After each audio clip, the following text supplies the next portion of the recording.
I know I've talked a lot about loot boxes over the past week or so, but there's a lot happening right now on that front, and things are moving pretty fast. By now we have heard many reports of various different countries from around the world beginning to conduct investigations on the effects that loot boxes have on consumers and whether they can be compared to gambling. Countries like Belgium have already made their deliberation, with the Belgian Gaming Commission ruling that any form of loot boxes meet the legal definition of gambling, and in turn video games containing them must remove the ability to pay for the random chance of obtaining a desired reward. The likes of Valve, Activision Blizzard, and 2K have complied, modifying their games so that in Netherlands and Belgium, players can no longer purchase loot boxes. They did so begrudgingly, mind you, expressing they don't agree with the interpretation of the law, or with 2K in particular asking gamers to contact the government and protest in favor of loot boxes. But still, these companies hope to keep their heads down and wait out the storm, but in comes EA, who are flat out refusing to comply with existing laws and regulations. They're refusing to remove loot boxes from FIFA games as mandated by Belgium, and so they're now under criminal investigation and being taken to court. And you can bet that this defiance has drawn a lot of attention to the issue. Just recently, in fact, gambling regulators from 16 countries, 15 from Europe and 1 from the US's Washington State, joined forces to sign an agreement stipulating that they would work together to crack down on the loot box threat. While it wasn't just EA that motivated these regulators to join forces, the publisher's bullshit certainly helped in keeping the conversation alive and giving government officials further urgency to address growing concerns sooner rather than later. What's particularly significant about recent developments is that whereas before we saw countries working individually to that end, now we are seeing them team up and collaborate on a global scale, and when it comes to enacting widespread legislation towards a common cause like consumer protection, the whole is definitely greater than the sum of its parts. They'll achieve much greater things faster by working together, so it cannot be overstated what a milestone this coalition is in the battle against loot boxes. But it doesn't just end there. We have known for some time that Australia has been conducting their own investigation on the correlation between loot boxes and gambling, and the country finally released a report of their findings based on a recent study. Suffice to say that the results were not favorable to the greedy game publishers who seek to exploit randomized in-game purchases. The study was conducted by the Australian Parliament's Environment and Communications References Committee, and the research process began as far back as June 2018, about 2.5 months prior to the publishing of this video. The lead investigators were Dr. David Zettel and Dr. Paul Cairns, and what they did was examine exactly 7,422 individuals, and the findings were relayed through bullet points featured in this section of the report titled Executive Summary, which reads as follows. Our large-scale study found important links between loot box spending and problem gambling. The more severe gamers' problem gambling was, the more likely they were to spend large amounts of money on loot boxes. These results strongly support claims that loot boxes are psychologically akin to gambling. These results also suggest that there is a serious risk for loot boxes to cause gambling-related harm. More specifically, they suggest that either loot boxes act as a gateway to problem gambling amongst gamers, or loot boxes provide games companies with an unregulated way of exploiting gambling disorders amongst their consumers. Given the relationship between loot box use and problem gambling outlined above, we recommend that games containing loot boxes carry parental advisories. Games containing loot boxes carry descriptors that indicate the presence of in-game gambling content, and serious consideration is given to restricting games that contain loot boxes to players of legal gambling age. The report then proceeds by breaking down some of these points in more detail, starting with a section titled Loot Box Spending is Linked to Problem Gambling.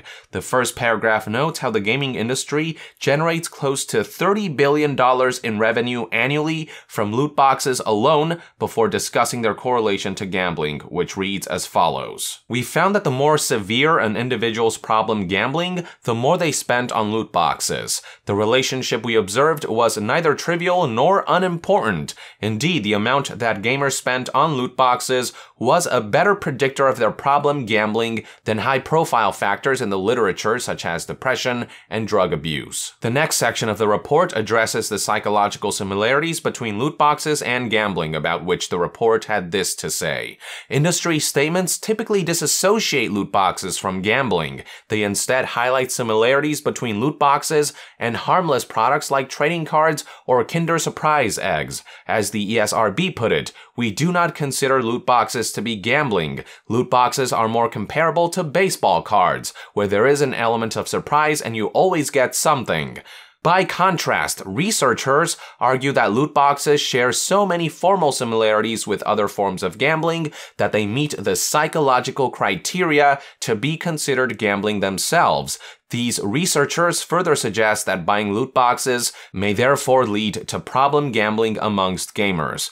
These results support the position of academics who claim that loot boxes are psychologically akin to gambling. Spending large amounts of money on loot boxes was associated with problematic levels of spending and other forms of gambling. This is what one would expect if loot boxes psychologically constituted a form of gambling. It is not what one would expect if loot boxes were, instead, psychologically comparable to baseball cards.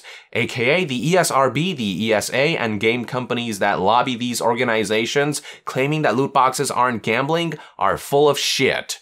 The report then moves on to talk about some of the potentially harmful elements of loot boxes, stating the following.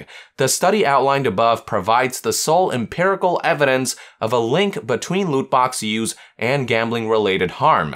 However, it is important to clarify that the nature of this harm is partially unclear due to the correlational nature of the study.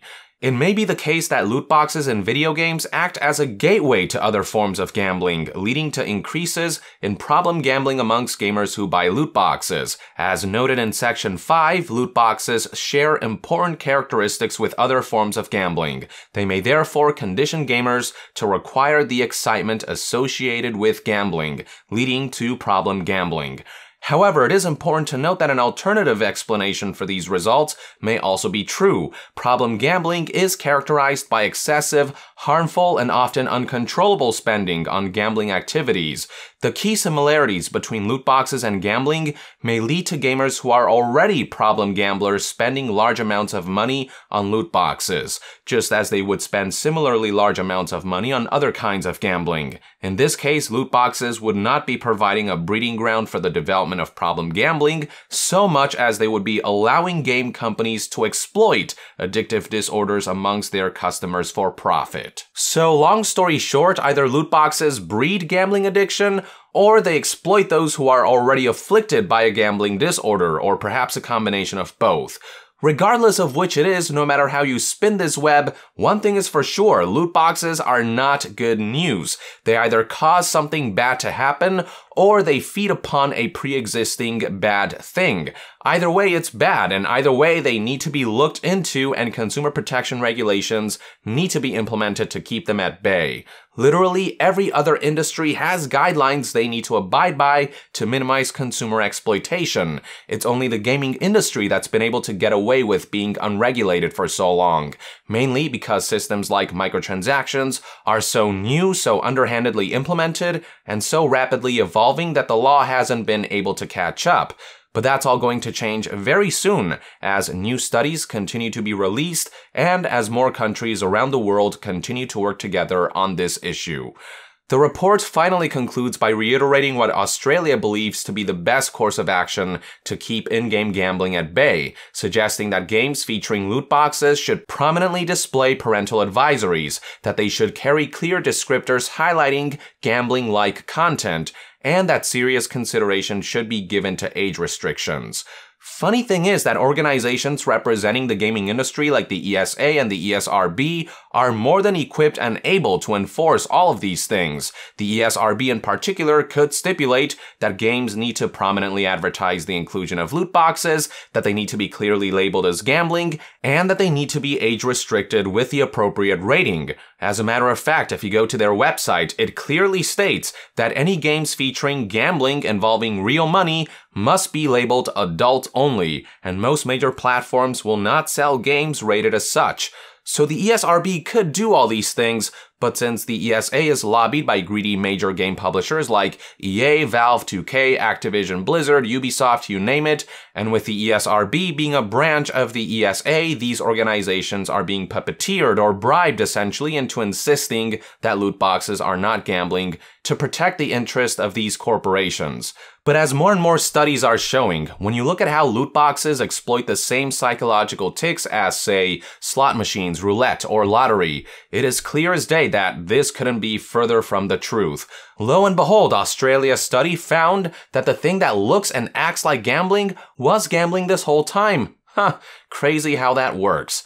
But with game companies insisting on denying gambling claims left and right in order to circumvent the thought that the law also applies to them, it is definitely important to have tangible hard data on hand if we wish to make a strong case and push back until they can no longer fight back. To that end, data from the Australian Parliament's research on the matter will certainly prove to be invaluable, and the case against companies defending loot boxes will continue to mount rapidly as more legislators conduct their own studies and investigations, especially with an official global anti-loot box agreement having been signed recently. This is very good news all around, and hopefully in the not-so-distant future, game companies will get back to making proper games rather than monetization schemes disguised as games. Maybe these companies can start to focus again on releasing games with some semblance of creative integrity, rather than releasing games that were purposely designed like shit so that people will have to pay to make that experience bearable. Wouldn't that be nice? With that, I would like to end this news update. Thank you for tuning in. If you enjoy my content and would like to support this channel directly,